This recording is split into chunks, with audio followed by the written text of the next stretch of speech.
Welcome to Reset Today with Stephanie J. You've just tuned into the show that allows you to reset in any area of your life. Okay, I'm not going to finish that. I'm going to reset right here.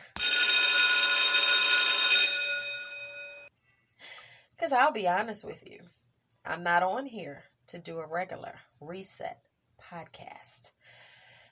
That instrumental that I was just playing is one of my son's instrumentals on SoundCloud under SMNS in all caps, and he entitled that one Love Me Not. And so I just thought I would share that. And let me get the formalities out of the way. A brand new day with Stephanie J can be picked up on Anchor, Spreaker, Spotify, Breaker, Pocket Cast, Overcast, Castbox, Google, Apple, Geo7, and iHeart. Reset Today with Stephanie J can be picked up on Spreaker, Spotify, Deezer, Geo7, Podchaser, Podcast Addict, Apple, Google, SoundCloud, Facebook, YouTube. I'll highlight that one. YouTube and iHeartRadio. And so, I already did an episode earlier, and I thought I was finished. But now I have a new motivation. A little while ago, I received an email from the YouTube community, and they wanted to let me know that my last episode on Reset Health, had been flagged. And they wanted me to know that they have investigated and found that it needed to be put in an age restriction category and was not suitable for all ages. And then they went on to tell me if I disagreed or thought that it should be looked into, that I should click on the form that they sent. I clicked on the form, it brought up a page, and at the bottom of it, it said, this option for, I should have kept it up, but it said this option is not available, meaning although they said that I could address the issue, it's not giving me a fair trial. It says the operation cannot be performed. And so I thought, hey, I have a platform. I'll deal with it this way. And so before I start, let me read something to you that should be very familiar to many out there. Congress shall make no law respecting an establishment of religion or prohibiting the free exercise thereof or abridging the freedom of speech or of the press or the right of the people peaceably to assemble and like Medea would say, to petition the government for a redress of grievances. Now,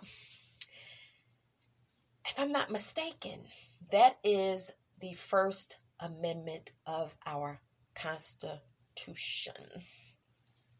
So let Stephanie J deal with some things. Let's have a reset moment.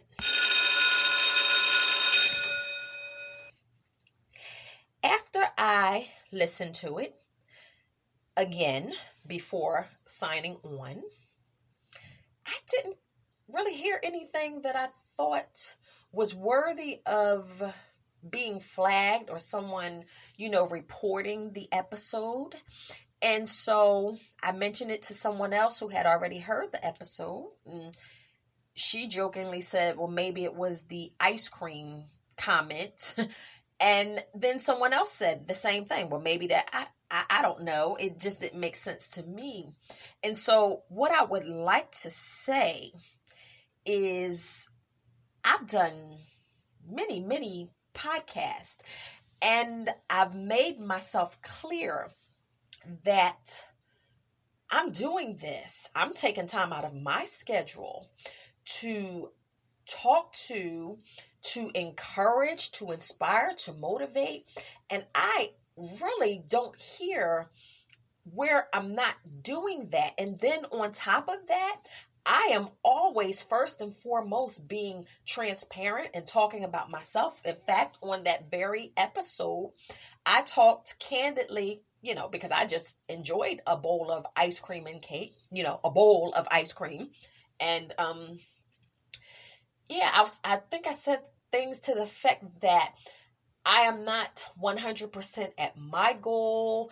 And these are some of the things that I do. And it's like, I'm concerned about our health, and I am. I wouldn't talk about it. I'm concerned about the health of our nation, the health of, people that I see on the streets and all of that. And so I'm being transparent. And for whatever the reason, someone got offended. I don't know. I can't really figure it out, but under the Constitution, I do have a right to express my views, express my opinions, just no different than Oprah Winfrey and all of the talk show hosts. You said you hear it's the freedom of the press. How many news reports do you listen to all throughout the day where people are reporting?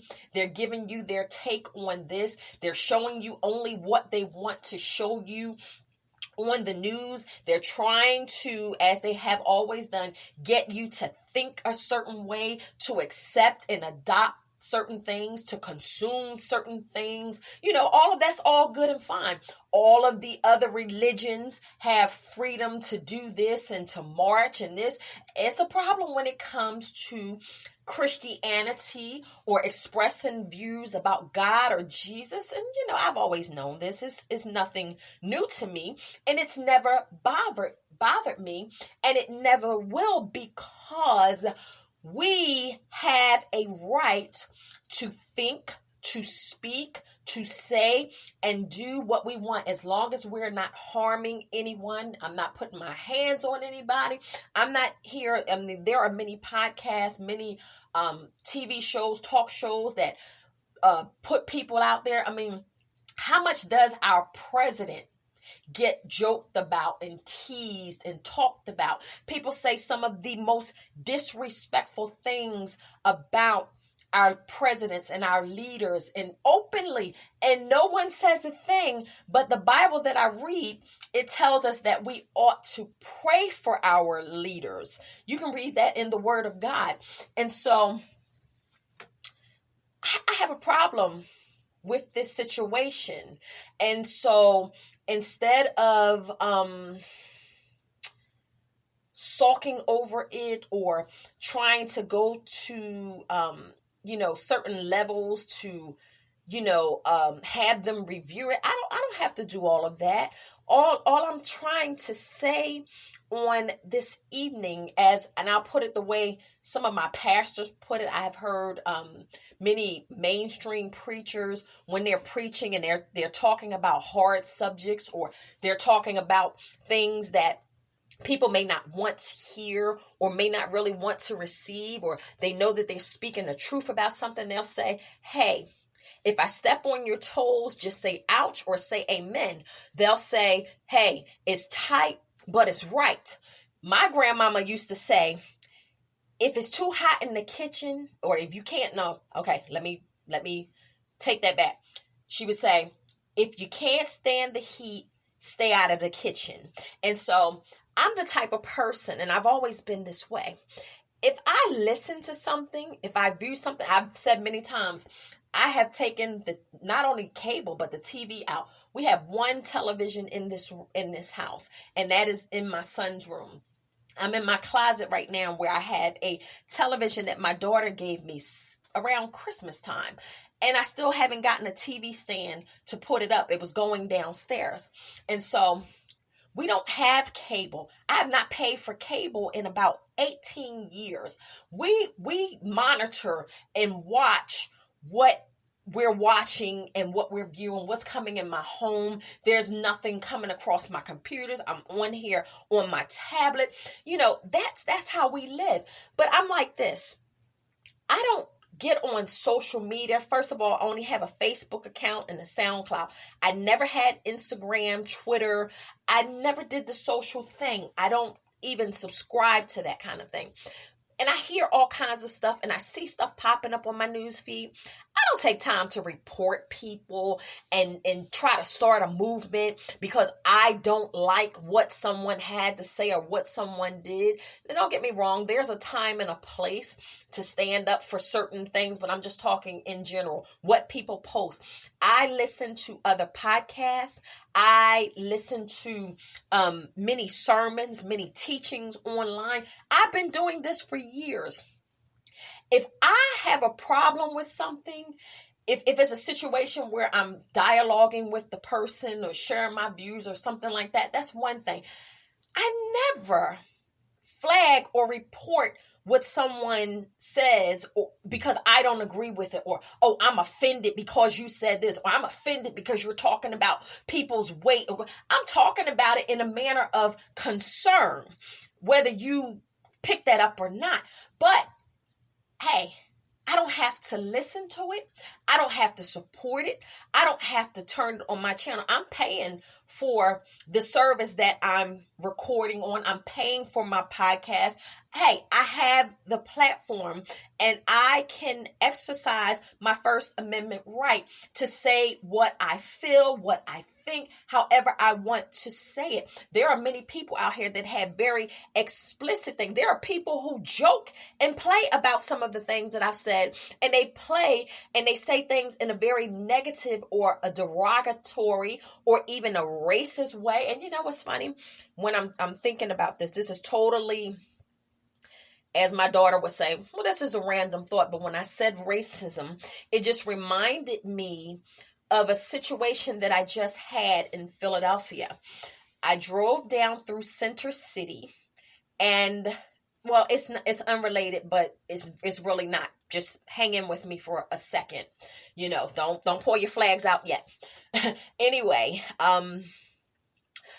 we were looking for restaurants or some place to eat. And we got to the end of the line in South Philly. I don't even know the name of the restaurant, don't really care.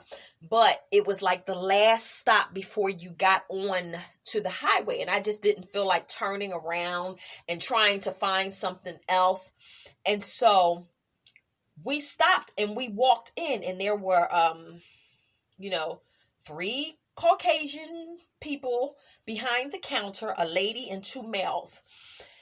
They looked at us, and I am not exaggerating. And again, I'm exercising my free constitutional right under the First Amendment. They looked at us with utter disgust. There was a vibe in the air that I've read very clearly, and it really was we don't want your business, or how would they say it? We don't really want your kind here, but we can't put the signs up anymore. And so I felt that. I saw it. There was no words, no greeting. It was all in the look. And I looked at the person, my son, my grandson, and I said, let's go. Come on, let's just go. So what did I do? I didn't say anything. I didn't cause any trouble. I didn't call any attention. I just simply made a choice to turn around and walk out that door.